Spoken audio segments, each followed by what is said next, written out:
সবার প্রথমে জানাই দোল পূর্ণিমার অনেক অনেক শুভেচ্ছা। তো আজকের এই ব্লগটা কিন্তু দোল পূর্ণিমা প্লাস হোলির দিনটা নিয়ে আমি বানিয়েছি। তো ফার্স্ট দিনের ব্লগটা হলো দোল পূর্ণিমার দিন। দেখুন, যেহেতু আমরা বাঙালি সিন্নি দেই, তো আমি কিন্তু সকালে উঠে স্নান টান করে রেডি হয়ে গেলাম পূজা করার জন্য। সব কিছু আমি কেটে নিলাম। এখানে দেখুন আমার পূজার প্রিপারেশন রেডি, সিন্নি রেডি করে নিয়েছি। আর এখানে কিন্তু আমি ঠাকুরকে দিয়ে, ওই দিন বৃহস্পতিবার পড়েছিল, খুব ভালো দিন পড়েছিল। তো আমার পূজা কিন্তু 10:30 থেকে 11টার ভিতরে দেওয়া কমপ্লিট হয়ে গিয়েছিল। এবং হোলির স্পেশাল যেটা পিঠা হয় সেটা আমি বানানোর জন্য রেডি করে নিয়েছিলাম। এখানে নারকেল কুড়িয়ে আসিয়ে রেখে দিয়েছি। পাটিসাপটা আমার বনে গেছে। দেখুন, মালপোয়াও আমি অনেকগুলো ভেজে নিয়েছি। আর এইটা হচ্ছে পুলি পিঠা, আমি রেডি করে নিয়েছিলাম, বানিয়ে নিয়েছি। তো এখানে কিন্তু আমার এগুলো বানানো অলমোস্ট কমপ্লিট।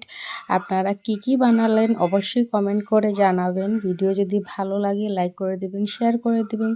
আর যারা ইউটিউবে দেখবেন সাবস্ক্রাইব করে দেবেন। অ্যান্ড নেক্সট ডেতে দেখুন হোলিতে গিয়ে কি মজাটা করলাম আমরা সবাই মিলে। আমি চলে গেছিলাম আমার শ্বশুর বাড়ির দিকে।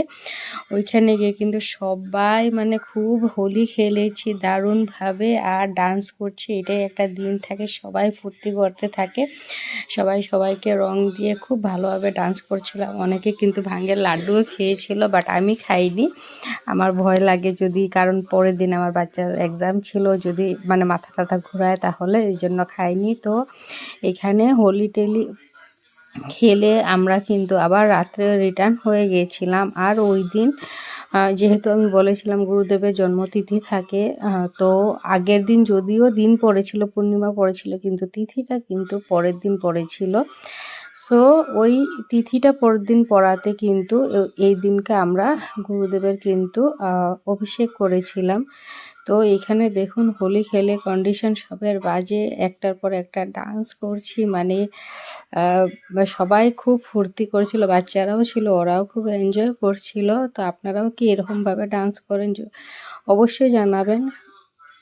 হ্যাঁ, হোলিতে সবাই সবার পরিবারের সঙ্গে কাটান, খুশিভাবে কাটান, আর ভালোভাবে কাটাবেন, সেফভাবে কাটাবেন। অনেকে কিন্তু অনেক কালার টালার দিয়ে দেয়, বাজে কালার। এখানে দেখুন আমার মেয়ে ছেলে দাঁড়িয়ে আছে, যাওয়ার আগের পিকচার। আর এখানে দেখুন হোলি খেলে আমরা কিছু কিছু পিকচার্স নিয়ে নিয়েছি, যেটা আপনাদের সাথে শেয়ার করলাম।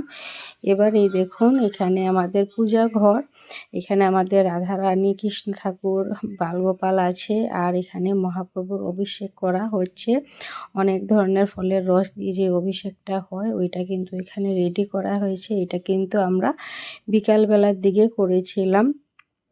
তো এরকমভাবে অভিষেক করে আমাদের সারাটা দিন শেষ হলো। আর ভিডিও করার অভাবে কি কি রান্না করেছিলাম, কি কি খেয়েছিলাম, সেটা আমি আপনাদের কাছে দেখাতে পারিনি। অবশ্যই চেষ্টা করব নেক্সটে মানে দেখাতে, কারণ আমি একাই রেকর্ডিং করি, তার জন্য অনেকটা কিছু হয়তো পসিবল হয়ে ওঠে না রেকর্ডিং করা। তো এখানে দেখুন আমাদের গুরুদেবেরও অভিষেক হয়ে গেছে, এখানে মহাপ্রভুর কর্ণিতায়েরও অভিষেক হয়ে গেছে। তো এখানে আমিও করে নিয়েছিলাম। তো রাধে রাধে। ভিডিওটা ভালো লাগলে অবশ্যই লাইক করে দিবেন।